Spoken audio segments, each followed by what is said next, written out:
আমার মতো যারা মাছের মাথা খেতে পছন্দ করেন না তারা চাইলে খুব সহজভাবে এই রেসিপিটা তৈরি করতে পারেন। আজকে মাছের মাথা দিয়ে মুড়ো ঘন্ট তৈরি করে দেখাবো।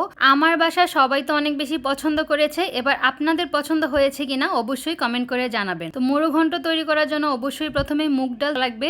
মুগ ডাল আমি এখানে 200 গ্রামের মতো নিয়েছিলাম। এবার একটু টেলে নিচ্ছি একটা কড়াইয়ের মধ্যে, খুব ভালো করে টেলে নিতে হবে যেন কাঁচা স্মেলটা চলে যায়। তারপরে এখন মাছের মাথা নিয়ে নিয়েছি দুইটা, এখানে দুইটা হাফ হাফ করে কেটে নিয়েছিলাম। এবার আমি একটু লবণ আর হলুদ দিয়ে ভালো করে মাখিয়ে নিচ্ছি। এবার তেলে ভেজে নিব। তো একটা কড়াই বসিয়ে দিয়েছি, এখানে পরিমাণ মতো তেল দিয়েছি আর তারপরে মাছটা খুব ভালো করে ভেজে নিচ্ছি। মুগ ডাল তৈরি করার জন্য সবার প্রথমে মাছটা খুব ভালো করে ভাজতে হবে যেন কাঁচা স্মেল না থাকে। কাঁচা স্মেল থাকলে এটা খেতে তেমন একটা ভালো লাগে না। আর এখানে ভেঙে গেলেও কোনো সমস্যা নাই, কারণ রান্না করার সময় এটা ভেঙেই রান্না করব। এই জন্য ভেঙে ভেঙে রান্না করলে আরো অনেক বেশি মজা হয়। দেখেন আমি খুব মুচমুচে করে ভেজে নিয়েছি সবগুলো মাথা। এবার আমি পুরো প্রসেসিংটা দেখাবো রান্না করার। ওই কড়াইটার মধ্যে আমি আরেকটু তেল দিয়ে নিয়েছি, তারপর আমি দুইটা শুকনা মরিচ দিয়েছি, কিছু তেজপাতা দিয়েছি আর গোটা জিরা দিয়েছি। সবকিছু দিয়ে ভালো করে আমার একটু ভেজে নিয়েছি। খুব ভালো করে ভাজা হয়ে গেলে এবার আমি কিছু কুচানো পেঁয়াজ দিয়ে দিয়েছি। পেঁয়াজটা দিয়ে একটু ভালো করে নেড়ে চেড়ে নিয়েছি। খুব ভালো করে নেড়ে চেড়ে নিলে তারপর আমি বাটা মশলাগুলো দিয়ে দিব। এখানে হাফ চামচের মতো আদা বাটা দিয়েছি, হাফ চামচ রসুন বাটা আর হাফ চামচের মতো জিরা বাটা দিয়েছি। সবকিছু দিয়ে ভালো করে একটু কষিয়ে নিচ্ছি। কষানো একটু হয়ে গেলে এবার আমি একটু পানি দিয়ে দিব।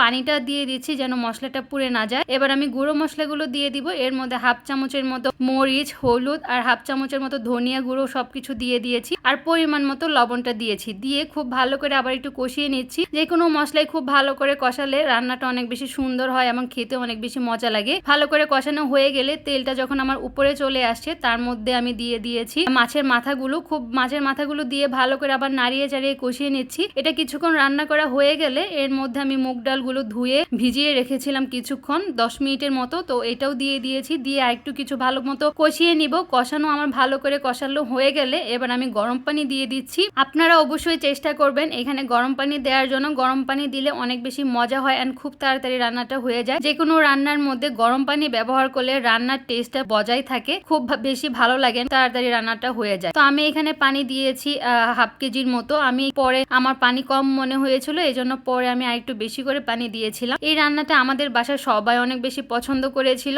আমার তো মাছের মাথা খেতে একদমই ভালো লাগতো না, তো এইভাবে যখন থেকে আমি রান্না করি অনেক বেশি ভালো লাগে। কিছুক্ষণ রান্না হয়ে যাওয়ার পরে আমি এখানে 2-3টার মতো কাঁচামরিচ দিয়ে দিয়েছিলাম। দিয়ে আমার যখন মোটামুটি একটু হালকা ঘন হয়ে আসছিল তখন আমি একটু ঘুটনি দিয়ে একটু ঘেটে দিচ্ছি। আপনারা বেশি ঘাটতে যাবেন না, হালকা একটু ঘাটলে সুন্দর। কিছু আস্তে আস্তে দানা থাকবে আর কিছু ভেঙে যাবে। এই থিকনেসটাই সব থেকে বেশি ভালো লাগে। আমি মিডিয়াম থিকনেস রেখেছি, আপনারা চাইলে একটু ঘন বা একটু পাতলা টাইপের করতে পারেন, তবে এই থিকনেসটাই বেশি মজা লাগে। আর এই মুগ ডাল আপনারা পরোটা বা লুচি, গরম ভাতের সঙ্গে খেতে অনেক বেশি ভালো লাগে। আমাদের বাসায় সবাই তো অনেক বেশি ভালো বলেছে। আপনাদের কেমন লেগেছে অবশ্যই কমেন্ট করে জানাবেন। আজকের ভিডিওটা এই পর্যন্তই। আল্লাহ হাফেজ।